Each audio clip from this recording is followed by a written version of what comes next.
This is the second unit about government. Means we will understand some really basic things about government. What is government? What is democracy? What is monarch? So this is the third chapter of NCERT Class 6 Social and Political Life. So the third chapter is what is government. हमने काफ़ी बार ये word जो है वो सुना रहता है कि गवर्नमेंट ने ये किया, गवर्नमेंट ने ये किया. ये इतने सारे न्यूज़पेपर जो क्लिप्स दिख रहे हैं यहाँ पे, over 15,000 villages declared scarcity hit by government. Government. So what is government? तो ये बहुत ही बेसिक चीज़ है.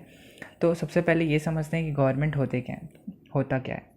तो किसी भी देश को गवर्नमेंट की ज़रूरत होती है, क्योंकि किसी भी देश को डिसीजंस लेने रहते हैं, अपने काम करने रहते हैं. जैसे कि रोड्स बनाना है, स्कूल बनवाने हैं, हेल्थ केयर को मजबूत करना है, गरीबों के लिए कुछ करना है, और ट्रांसपोर्टेशन के लिए व्यवस्था करनी है. तो जितने भी प्रकार के जो काम होते हैं वो गवर्नमेंट करती है. तो गवर्नमेंट का और काम जैसे कि हमारे नेशनल बाउंड्रीज़ को प्रोटेक्ट करना, और हमारे जो पड़ोसी राज्य हैं, मीन्स जो नेबरिंग स्टेट्स हैं, जो नेबरिंग कंट्रीज़ हैं, उनके साथ जो है रिलेशन मेंटेन करना.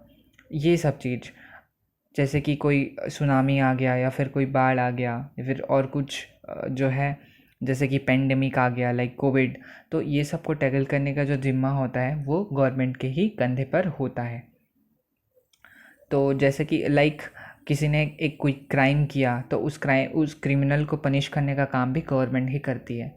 तो गवर्नमेंट इतना सारा काम करती है, लेकिन वो अकेले नहीं करती है. उसके कुछ इंस्टीट्यूशंस होते हैं, उसके कुछ फॉर्म्स होते हैं, टाइप्स होते हैं. तो गवर्नमेंट जो रहती है वो कोई एक सिंगल बॉडी नहीं है. गवर्नमेंट जो है वो बहुत ही सारे इंस्टीट्यूशन से बहुत सारे ह्यूमन बींग्स उसके अंदर काम करते हैं, और ये एक सिस्टम है. ये कोई एक ही चीज़ नहीं है, इसके अंदर बहुत सारी चीज़ें आती हैं. तो बहुत सारे लेवल्स रहते हैं. जैसे कि देखो, एक तो सबसे बेसिक लेवल होता है जो कि गाँवों पे, शहरों पे काम करता है गवर्नमेंट. तो गवर्नमेंट का सबसे पहला लेवल होता है शहरों पे या फिर गाँवों पे, बस वहीं तक. फिर जो दूसरा लेवल होता है वो स्टेट पे. स्टेट्स जो रहते हैं वो डिस्ट्रिक्ट से और वी कैन से ब्लॉक्स से मिलके बना रहता है. फिर स्टेट से जैसे कि हरियाणा, छत्तीसगढ़, मध्य प्रदेश, राजस्थान, ये सब. उसके बाद जो एक और जो गवर्नमेंट रहती है वो रहती है सेंट्रल गवर्नमेंट, जो कि पूरे इंडिया की मेन गवर्नमेंट रहती है. तो ये इंडिया का पॉलिटिकल मैप है. इसमें स्टेट्स और ओवरऑल इंडिया का पॉलिटिकल मैप है ये. राजस्थान, मध्य प्रदेश, ये सभी स्टेट को यहाँ शो किया जा रहा है. कर्नाटका, तेलंगाना, छत्तीसगढ़, उड़ीसा, महाराष्ट्र, मध्य प्रदेश, गुजरात, राजस्थान, नागालैंड, दादर हवेली, और दीव एंड दमन, जो कि अब एक हो गया है. सो ये this is the political map. और यहाँ इसको देने का मतलब ये है कि ये जो जितनी टेरिटरी दिख रही है, ये सबको जो एडमिनिस्टर करती है, जो सबको देख रेख करती है, वो गवर्नमेंट ही रहती है. ये administrative divisions according to census of 2011 दिया गया है. जो 2011 की जनगणना हुई थी उसके अनुसार एडमिनिस्ट्रेटिव डिवीज़न दिया गया है. उसके आगे अच्छा, सबसे पहली बात, गवर्नमेंट का काम क्या रहता है. गवर्नमेंट का काम हमने डिस्कस किया कि जितने भी बेसिक से बेसिक और एक्स्ट्राऑर्डिनरी से एक्स्ट्राऑर्डिनरी जितने टास्क हो सकते हैं वो सब गवर्नमेंट परफॉर्म करती है. तो गवर्नमेंट का मेन काम रहता है लॉ बनाना. ये तो एक बेसिक काम रहता है. उसके बाद जो सबसे इम्पोर्टेंट काम रहता है वो रहता है लॉ बनाने के बाद उसको एनफोर्स करवाना. सपोज़ अगर एक लॉ है जो बोलती है कि आपको गाड़ी चलाने के लिए लाइसेंस चाहिए, तो ठीक है, आपको लाइसेंस चाहिए गाड़ी चलाने के लिए.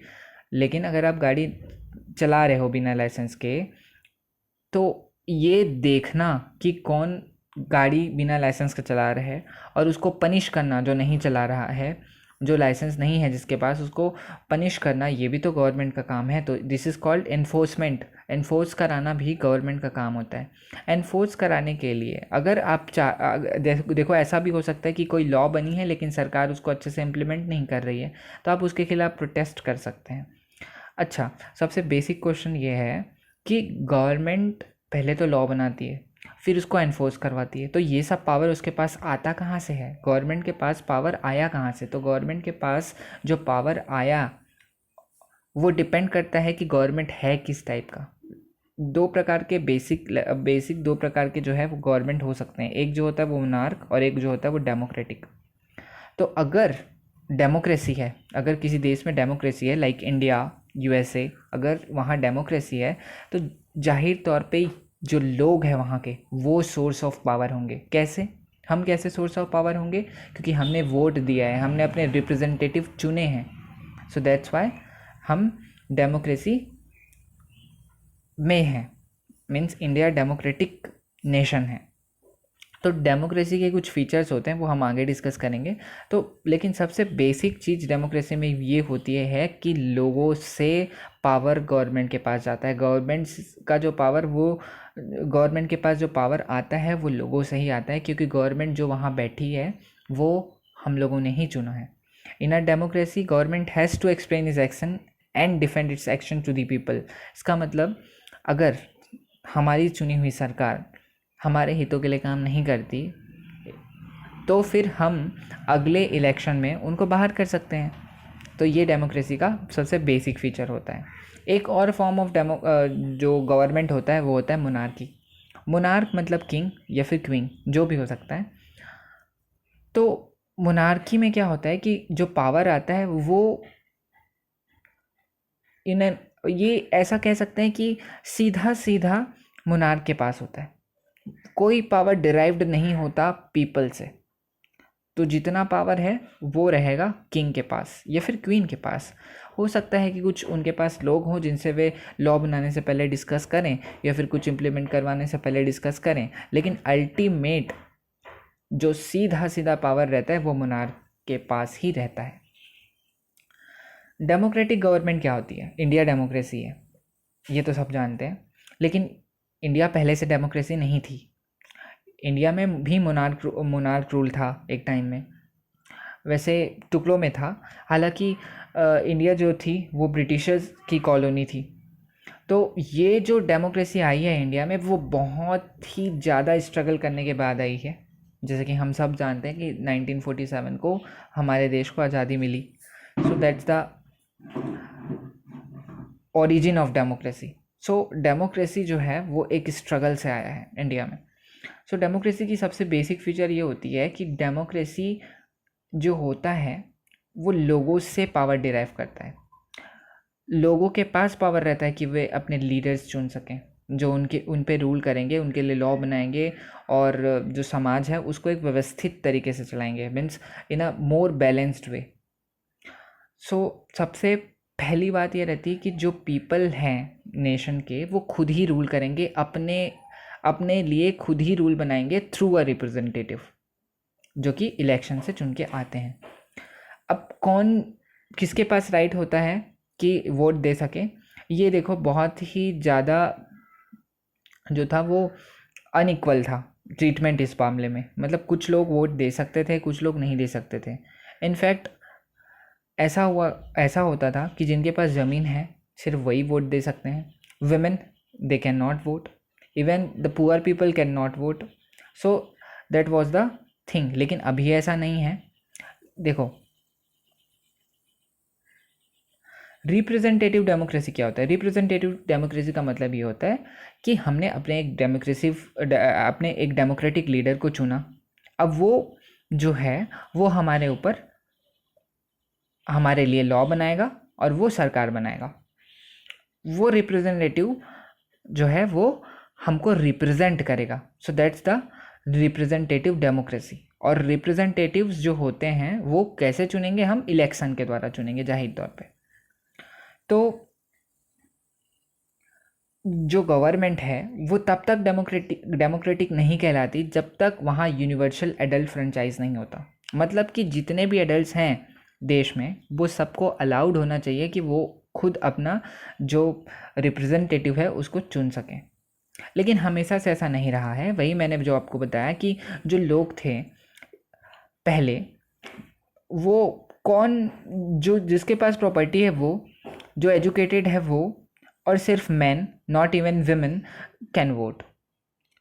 तो उनके पास जो प्रॉपर्टी लेस थे, या फिर जो विमेन लोग थे, या फिर अनएजुकेटेड जो लोग थे, वो कभी वोट नहीं दे पाते थे। हालांकि ये चेंज हो गया। ये सब बिफोर इंडिपेंडेंस की बात है। आफ्टर इंडिपेंडेंस सबसे जो मोस्ट कह सके ब्यूटीफुल चीज़ जो इंडियन कॉन्स्टिट्यूशन में सबसे पहले रखी गई, जिसके बारे में किसी को कोई डाउट नहीं था, किसी ने कोई अपोज नहीं किया, क्योंकि we have suffered a lot, वो था यूनिवर्सल एडल्ट फ्रेंचाइजी। मतलब कि सभी को वोट देने का अधिकार होगा, because we have suffered a lot because of the Britishers rule, that's why. So सभी एडल्ट्स को जब राइट टू वोट होता है तो इसको यूनिवर्सल एडल्ट फ्रेंचाइज कहते हैं। इवन गांधी जी ने अपने एक जर्नल यंग इंडिया में 1931 में लिखा था कि मैं बिल्कुल ये सहन ही नहीं कर सकता कि कैसे एक आदमी जिसके पास पैसा है वो वोट दे सकता है, और जिसके पास कैरेक्टर है, जिसके पास समझ है, वो वोट नहीं दे सकता। ये तो बिल्कुल एक क्राइम है। गरीब होने का एक मतलब गरीब होना एक क्राइम की तरह हो गया। So that was the wording of Gandhi ji. अच्छा, वर्ल्ड वॉर 1 के टाइम से ये जो था यूनिवर्सल एडल्ट फ्रेंचाइजी, ये शुरू हुआ। मीन्स इसका जो स्टार्टिंग फेज था कि लोग रिकॉग्नाइज़ करने लगे कि सभी को वोट का अधिकार होना चाहिए, वो वहाँ से शुरू हुआ। क्योंकि देखो, यूनिवर्सल एडल्ट फ्रेंचाइजी आने का सबसे जो पहले प्री कंडीशन है वो है इक्वालिटी रहना। अगर इक्वालिटी रहेगी तभी तो लायक समझेंगे कि वो वोट दे पाएँ। लाइक जब फर्स्ट वर्ल्ड वॉर था तो उस टाइम पे सभी मैन, ऑलमोस्ट सभी मैन तो जो थे वो तो बिजी ही थे वॉर में। तो उस टाइम पे जितना घर का जो जिम्मेदारी थी, what ever the responsibility of home, of children, of work, तो ये सब जो है उसका बेड़ा उठाया विमेन ने। तो फिर लोगों के कई सारे स्टीरियोटाइप्स टूटे, मीन्स एक धारणाएँ टूटी कि कैसे हम लोग इतना वो समझते थे कि इन लोग वो नहीं कर सकते, बट इन लोग कर रहे हैं। Womens are doing all such things which we have previously thought कि वो नहीं कर सकते, बट वो कर सकते हैं। तो ये जो भ्रम टूटा, उसके बाद से ही डिमांड शुरू हो गया। सफरेज का मतलब क्या होता है, यहाँ आप देख रहे होगे सफरेज का मतलब होता है राइट टू वोट। सफरेज का सिंपल सा मतलब होता है राइट टू वोट। तो उसके बाद फर्स्ट वर्ल्ड वॉर के बाद ये जो जो जो एक स्ट्रगल मोमेंट था वो शुरू हो गया। उसने एक अच्छा खासा मोड़ ले लिया। उस टाइम से ये शुरू हुआ, और उसके बाद से फाइनली जाके अमेरिकन वुमेन को जो कि राइट टू वोट था वो मिला 1920 में, और वुमेन जो कि यूके में प्रोटेस्ट कर रही थी उनको 1928 में।